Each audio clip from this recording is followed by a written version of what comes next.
There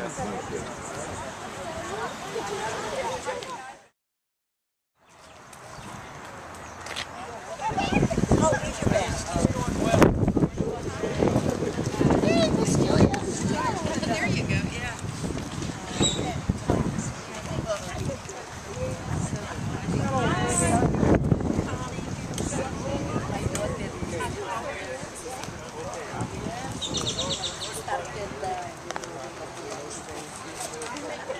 I would just like to welcome everyone this morning to the dedication of Robin's Bench to Meyer Park. Thank you all for coming. I know we're all family and friends of Robin. I want to thank everyone who contributed to the cause of the bench and for today's, the water, the little goodies, for coming. Thank the Lord for this glorious day. Amen. And just we all want to remember Robin. Connie's going to say a few words, and then if anyone else would like to share any memories of Robin, we would love to hear the stories. We sure would. Thank you. Thank you all so much. Okay, when we got to talking about the project, about the bench, we were so excited. Yeah, Val was part of that too. Yeah, everybody was. That's true. We really were. So much fun. So when we got to talking about it, we said, oh, what would really be a good tribute to Robin, you know, who was the mayor of Meyer Park, and certainly the mayor of our lives, I think. And we said, wow, what would be the most fitting thing? And everybody wanted to donate, you know, and we were, woo, you know, maybe it's 2 benches at the park, you know. So we finally decided on this. And so I think there were really 3 things I certainly wanted to share with everybody. And I think it probably speaks for most of us. And one was that Robin was gifted. I think Robin was so gifted. You know, how many people here asked Robin to do something, either train you for a race, fix something in your house, you know, or just anything that he could do? And I think that's probably a lot of us. He just did so many things. He could do anything. Robin could do anything, you know. So when I even think on my own life, I thought, well, do I bring props to this, you know?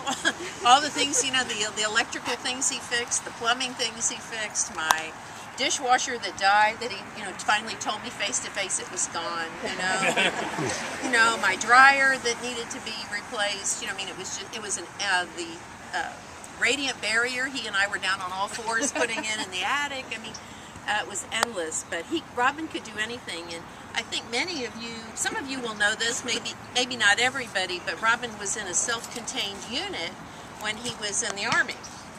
And that unit had to set up everything everywhere it went. So in that process, he learned how to do everything, you know. And so that would be, I think, the first thing I'd say. And I think the second thing I'd say, and you probably would agree, was Robin was gregarious, you know, that he made friends easily, right? He made friends with all of us, you know, very easily. And I remember the first time I approached him, and he had all these friends at the park, you know, he had, like, I wouldn't say groupies, because there were men in there too, you know, but there were lots of people who hung out with Robin. And I had decided I wanted to do the Dublin Marathon. Walk it. I'm not a runner, you know, but I'm a good walker. And I had decided, gee, I really wanted to do that.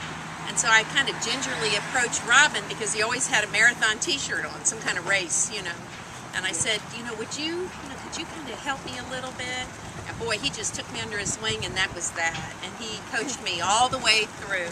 And he was just great. He was so great. And I think probably the third thing I would say about him was he was generous. Robin was generous. He was generous with his time. He was generous with his friendships. He was generous with his talent. And I think that's why all of us just loved him so much. You know, he was the brother that we wanted. He was the friend we all were thankful for, and just so grateful that he was has been part of my life. One thing that in particular I remember that he did, and you'll have your own stories, that we welcome. We want to hear your stories. My mother moved from Washington, D.C., where we grew up. We grew up about 3 miles from the White House, to Wharton. And you all know where Wharton is, you know, where my sister and brother-in-law are. Washington to Wharton. Wharton. A bit of a stretch, you know, but pretty little town, but definitely a little town, you know. And so she moved from a 4-story house to a 1-story patio home. My mother will be 95 next week. And one of the things that she needed was a garden. She used to garden a lot. And we just couldn't seem to get it done, you know, in Wharton. We just couldn't seem to get somebody there to do it. And I approached Robin about it, and I said, gosh, Robin, you know, this is really a big ask. You know, it's not in the neighborhood. It's, you know, it's going to be a lot of grunt work, lifting pavers and all that. And I said, you know, are you up to it? Could we pay you some for this? You know, because you know how he was about that. And he said, yeah, we can do that. So we ordered the pavers, we got in his truck, we went down, and within about 6 hours, it was done. So he was there, I was there, and I have a photograph of him and my mother, who at that time was about 91, I guess, and her lawn man, and they're all standing there together, smiling, you know, that this was done. And to me, that was just an example, you know, one story of many. But as you know, he had friends that he walked with, he ran with early in the morning, you know, at 4 o'clock. So Val and MJ and all of you, Becca, a whole bunch of great people.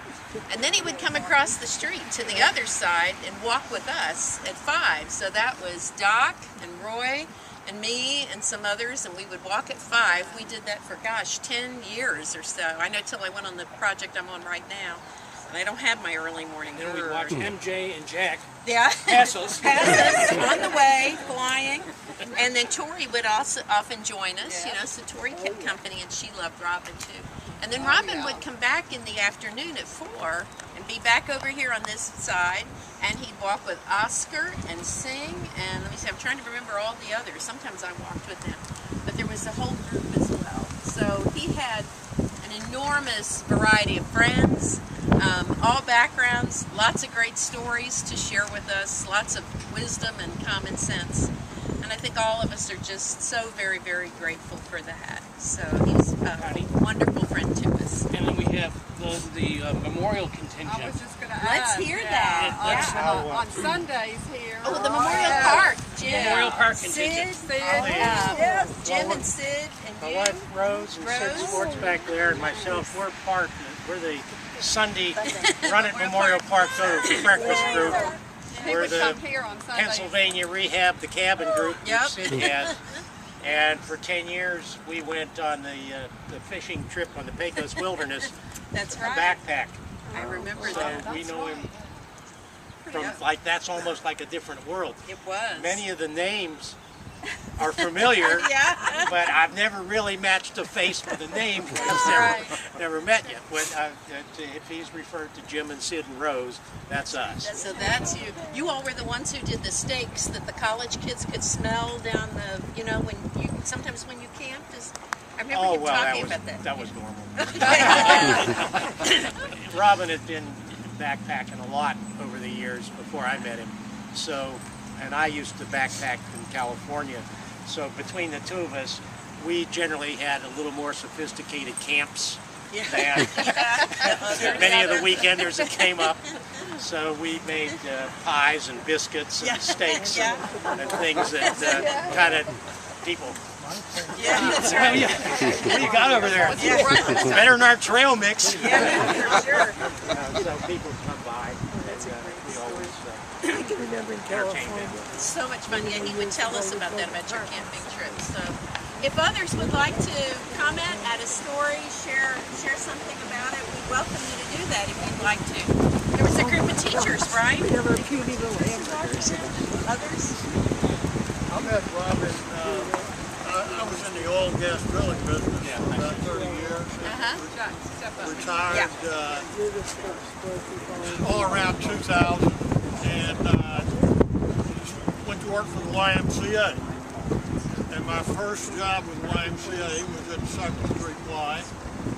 And every morning, Robin, that's actually where I met Robin. Robin, many of you, David Lewis, Robin, and a couple of other guys and I would hang around the gate, drink coffee, and tell lies.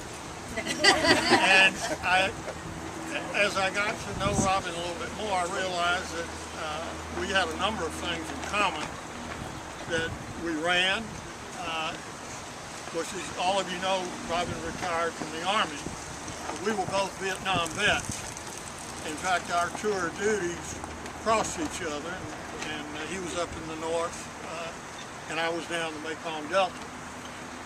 So in the morning, sometimes I would run over. He'd see my red light as I'd come down Cypress Wood, and he's sitting over here in the dark. So you're the one. Okay. Yeah, I remember and this. I would come in, and Robin would jump in with me, and we'd go and run a number of miles together. Well, we started fighting the war again. Naturally, we tell war stories and commiserate about how we got involved in that, and we're just so thankful that we both came home alive. And I got to know Robin pretty well just through that experience. The best way to describe him, he was a fine fellow, a real gentleman, a good friend, and a good soldier. Yeah. And I know every time I come in this park, there's one person I think of automatically. What's the mayor? Yep, the mayor, that's right. Regardless of what time of the day, when I come down the road right here, right now, I expect to see Robin sitting on that picnic table over That's there. right. Feeding the squirrels quite often. That's right, on the trail. That's Illegal. right. But now he's got his own bench here. He doesn't have to sit on that old picnic table anymore. But I just feel privileged to have known him and been able to spend some time with him. And I know we all loved him, and we'll remember him for a very, very long time. Absolutely. Okay. Anybody else want to Well, share a every story? Thanksgiving, we would bring his cookies. Yeah, that's And right. pass out, he would sit there and pass out cookies every Thanksgiving. That's right. Remember that? I just want to say something. I just want to thank, first of all, everyone that's here, everyone that helped out in any way, just being his friend, making this a dream, something that we thought of, and I'm just so grateful for everyone. But most of all, I remember Robin, and I still miss him in the morning. I'm the runner that comes out at 3:30. Yeah, that's And I'm the runner that used to call his house, and his wife said, "Get a cell phone." yeah, that's right. Tired of all these women calling. And she knew we were, Robbins was just part of the women, part of all of us. That's right. And even towards the end when he couldn't even run, couldn't even walk, I mean, he would come out at 3:30 and he would sit at that table. And he knew that Jane and I'm like the scared cat. Yeah. Mitzi is like, no, that's not that scared. Yeah. But I'm scared. And Jane and but he would even sit at that table and I said, please, we could just run up and down. Yeah. And he would protect us. He couldn't even really walk, but he was here for us. That's right. Just so wonderful. Doc, you want to add something? Robin was a very good friend of mine, true friend, and Yes. I never forget him.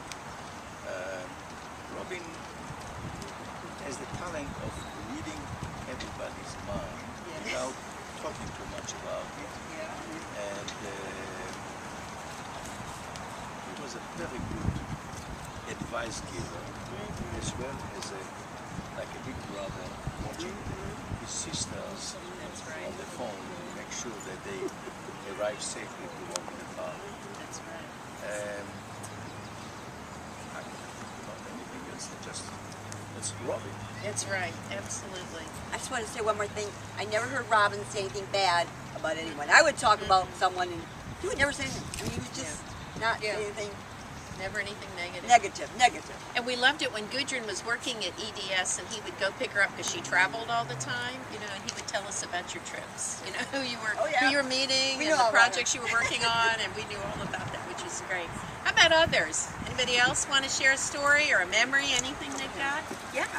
My name is Ken Reading. I live in Prestonwood Forest with Robin in that area, and I didn't know him as a runner, obviously, but I knew him as a friend in our remodeling or helping other people in Protect. Prestonwood had a group called Protect. We helped older people fix up their houses and replace rotten wood and paint and things like that, and we did that on a regular basis every Saturday for years. Yeah. I mean, you know, somebody got a ticket from the maintenance group. They needed to fix this and they needed to fix that.